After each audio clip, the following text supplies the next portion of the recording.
Hey, thanks for checking out my channel. I'm John Stark from MacTheMovieGuy.com, and it's spooky season. Still, for like one more day. And this is a review of Wendell and Wild. It's on Netflix. It's a new film, brand new. They even bothered to theatrically release this in limited release so that it could be considered for Oscar qualification. I think they obviously want this an animated feature. I don't know where else it would live, but it is directed by Henry Selick, so that is a big plus for the film. For anybody who has ever watched anything that Henry Selick has ever done with any of his stop-motion animated features before, he always creates a special environment. And it is also sort of written and produced by Jordan Peele. So obviously it's going to have a little bit of his flavor too. I'm a blind film critic, which I said the other day with another film, I was like, every once in a while there's a film that comes along and I'm like, I wish I could see that. And Henry Selick's stop motion animation films are always just so lush in the detail and the description.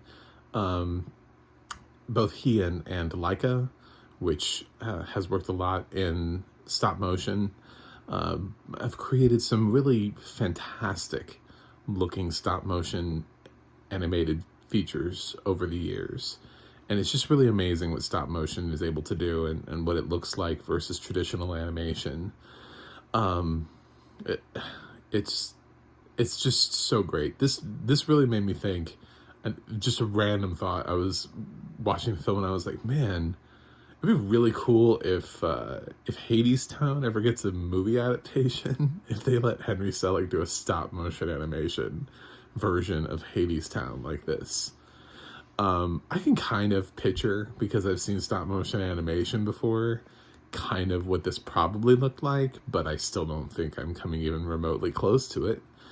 I'm just trying to put in my brain what I remember from seeing previous stop motion animations like Nightmare Before Christmas and Corpse Bride and Coraline, just to name a few, and piecing those together to try and put this together. Paranorman, just a whole bunch of stop motion animation. Anyway, it doesn't really translate in the audio description, and that's one of those things where I always talk about. There's a certain thing that a style, like directors have a style. Certain things have style to them. How do you translate this into a audio description so people understand why maybe there's a different excitement around a film than there traditionally is. I mean, there's a whole bunch of films that get shot kind of normally, and people go, oh my god, that has great cinematography, or oh, great editing, or whatever, but they're all kind of the same. And then we have these things that sort of exist just a little bit in these little offshoots. And stop motion animation is a little bit different than talking about traditional animation. So is rotoscoping, by the way. It's just something that's a little bit different and requires just slightly more explanation. But stop motion traditionally takes a while to do. So, but Henry Selick, if anybody can do it, it's him. He's spent his career mastering, directing stop motion animation. So I could definitely feel that he put a lot of love into this project, which is an adaptation. I didn't know that. I assumed this came from the mind of Jordan Peele, but it does not. So that was interesting. So what is it? Wendell and Wild are two demons from hell. But even though the movie's titled after them, this movie really is about a girl named Kat, who she lives in this town and her family owns this business, and one day when they're out driving, something tragic happens and she becomes an orphan. And she is heartbroken. She blames herself. She's being transported sort of from state care home to foster home to orphanage type of thing. She's just, being bounced around in this sort of rather depressing state. And eventually she lands at this place that's, there are a few other kids and there are nuns that take care of them. And there's a nice little boy there that she meets named Raul. And she starts to kind of find a place, but at the same time, all she really wants is her parents. She just feels this incredible weight of guilt because she thinks that it was all her fault. So she's met in a dream by Wendell and Wild, who are desperate to get out of hell. And they tell her that if she can go do this ritual that will bring them out of hell, that they have a way to revive her parents. What Wendell and Wild do is they're downstairs with Beelzebub and or Buffalo Bob, as he likes to be called, which is voiced by Ving Rhames. And he needs hair cream applied. So they take some of this hair cream, and first of all, they like to eat it. But they also realize that the cream has magical power, so they take some of it with them. Cat revives them. However, Wendell and Wild they have an ulterior motive. They want to build this carnival that they've always sort of imagined, and they start reviving people to help them with that. And they revive this former father and who used to, they just start reviving bad guys basically instead of the good guys. And soon Kat finds herself trying to get control of Wendell and Wild because she revived them, and that's, she's upset with them that they didn't do what she was supposed to do. And then we start launching into a plot about private prisons, which didn't surprise me at all. Even though this is a film you would think that's aimed at kids, it is PG-13. So the fact that it has something that's like a mature thematic element in it that is a little bit harder to follow isn't really meant for little kids. This film is a little, I don't know what to describe. There's a lot of dead people and demons in this. I just don't see a whole lot of people showing this to 5-year-olds. Maybe I'm wrong. Maybe people just see animation and they're like, yes, this is for my kindergartner. I'm going to go with probably not. It did get a PG-13 rating for a reason, and it's rare that an animated film gets a PG-13 rating. So, I think that's there as a cautionary tale. Lots of dead bodies exhumed and revived, skeletons and stuff, and it's just kind of got a kind of a creepy vibe. It works really well for the Halloween season.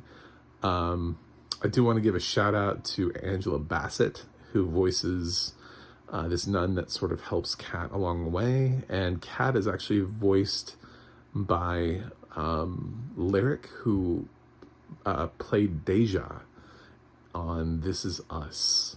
For anybody who watched This Is Us while it was on, that's who's voicing Kat. So that's the cast. That's what we're doing here. And yeah, it does. It goes into it and explains. And there's a girl that really kind of has a nice 20-second monologue about private prisons that kind of just lays it right out there for you, like why we shouldn't be doing private prisons. Jordan Peele does not mince words. I know with his last when he came in and he shepherded the new Candyman film, there was some stuff in that too about social justice and just some things thrown in there from his perspective, and it felt very Jordan Peele. And you can kind of tell when he comes into something and he's like, "Oh, we're gonna put this in. We're gonna tweak this and add this in." And it makes it kind of different and kind of interesting, because I don't think I would have seen a film like this go that route. I don't know if it's in the book or not. With or without Jordan Peele, it feels like a uniquely Jordan Peele thing to do. So, I do have some positives and some negatives here. First of all, I do have to give the narration team, Liz Gutman and Sri Gordon, at International Digital Center, to some props, because oftentimes I talk about size relativity and actually trying to let us know, a lot of times narrators get lazy and they just use an adjective that they think means large. So you'll hear like gargantuan or behemoth. And you're like, that could be like, but how large? You know what I'm saying? Like, is he 20 feet tall? Like 30 feet? So is he like 10 stories tall? You're kind of wondering because you're not left. So I've talked a lot in audio description forums of other narrators about size relativity. And bam, this one has actually size relativity.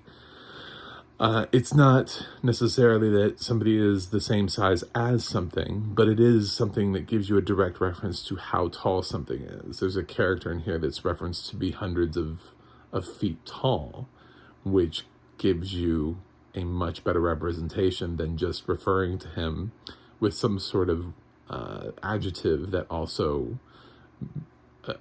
means large. So that was nice. It was a nice touch. Otherwise, like I said, it's the other half of this is I don't know how you capture the magic of Henry Selick, the magic of stop motion animation. I think it just ends up translating as being just kind of a weird, quirky, offbeat film to listen to. There's some music in it. I didn't particularly love the score. I don't think the film did any wonders by elevating any particular song. So I don't know if it was trying to get like any sort of an original song nomination or anything this year. I don't even know if those were original songs, but there's a lot of music just sort of underscoring that didn't do anything for me. I also have no idea what a Hell Maiden is. The film did a really poor job explaining what Cat is. Cat in the film finds out she's a Hell Maiden, but we don't know what the context of that is, what the rules are. It's kind of this gray area where she is whatever the film needs her to be, without having like a clear set of rules as to what a Hell Maiden can and can't do, should and should not do, is supposed to be doing, why they're here, how they happen, all of the things that you would normally look for in somebody being given a specific title or a set of gifts. Those just don't exist here. So that was something that kind of let me down a little bit. Otherwise, my last complaint would be that I love Key and Peele, and I think they're great, but this kind of felt like a Key and Peele sketch. Putting them together in a film like that, we did it in Toy Story 4. And that was all I could think of. I was like, are they going to constantly pop up everywhere together for the rest of our lives throughout every film, so that all those characters all sort of feel the same. They didn't really do anything to make themselves not feel like Key and Peele. And for some, that's going to be a draw. For some, that's going to be something that's like, ooh, that's exciting. And I thought it was a gimmick when they did it in Toy Story 4. And then when they're doing it here, it's like, okay, so you guys are back together again, voicing animated characters, which you could be doing that for the rest of your life. You could just be jumping film to film to film to film and just keep voicing pairs of characters. I don't know that if you're not going to do anything different with them, if they're just going to feel like they have the same repartee back and forth, then there's nothing really different between these characters and the stuffed ones that they play in Toy Story 4. That you could probably just supercut dialogue from the two films, and you wouldn't know who was speaking from which film necessarily. So it's I kind of wish they hadn't gone that route. I wish maybe Keegan-Michael Key had been paired up with somebody else and Jordan Peele had just stayed like a producer-writer, or he had taken on a different role. Swap Ving Rhames with Jordan Peele, have Jordan Peele play Beelzebub and have Ving Rhames play the other part of Wendell and Wild. I mean, I get the appeal for the Key and Peele thing, but at the same time, it's gonna get old. Having them constantly paired as a duo across films, I would think. It's just my vibe is after a while. I do miss their show. I just don't know that they need to always be paired together in everything for the rest of their lives. Be like if I don't know, if Keanu Reeves had done every single film after Bill and Ted with Alex Winter. You know, it's like, oh, look, there's Keanu Reeves and Alex Winter, and they're all together again in a different film. Cool. We're going to keep doing this. All right, then. Some duos are great in their thing, and they don't necessarily need to pop up every time. So, this is PG-13.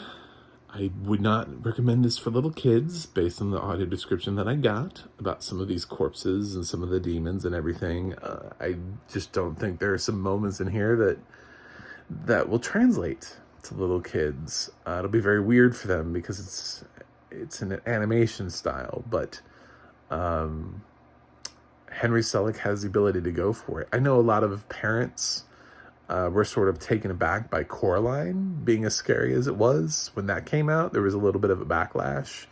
It ended up being that we all just sort of accepted that Coraline was a fantastic movie, and we just kind of left it alone. But there was a little bit of of parents taking kids to Coraline thinking that it was, you know, oh, this is going to be great for my little kids. And then like little kids were getting like nightmares. So yeah, make good choices. This may not be for your little kids. You should know your kids. And it might be for the older ones. I'm sure 10 and up is fine. I know it's PG-13, but I'm sure 10 and up is fine. I'm sure they've seen stuff. It's not that bad. I wish there was a rating between PG and PG-13. PG-10. You know? But that's probably about where this is. The beginning is kind of sad and traumatic, actually, in many ways. So there's something for you. But I know Netflix wants to send this to the Oscar nominating committee, but of the animated films that they've had this year, I still think The Sea Beast is their best one, and I really hope that one gets a shot at animated feature. I hope they didn't shut that one out of the race by not putting it in a single theater to get an Oscar qualifying run.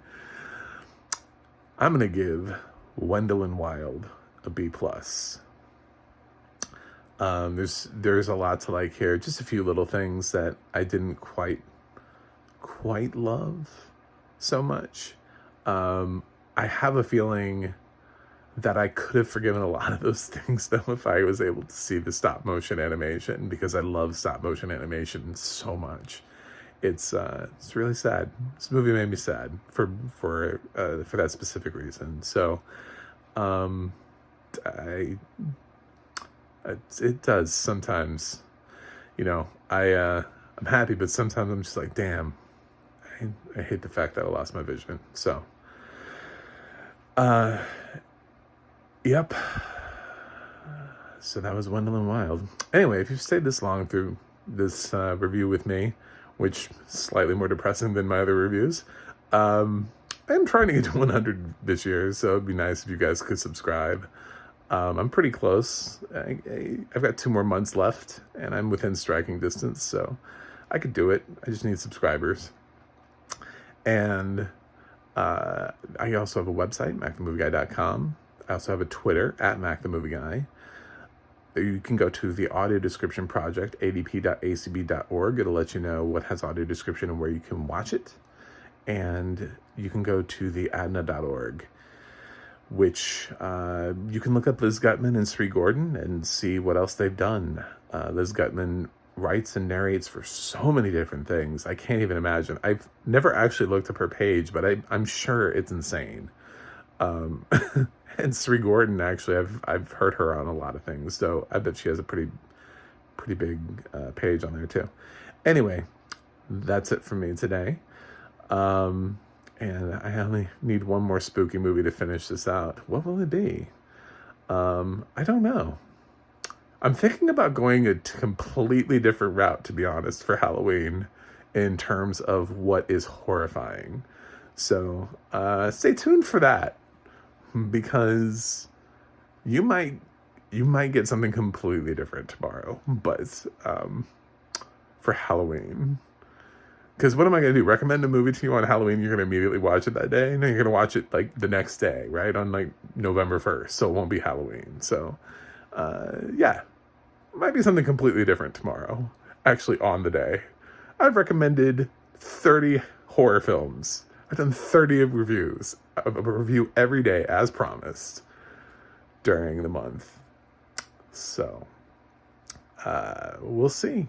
We'll see what you get tomorrow. But that's it for me today. So I will see you on the other side.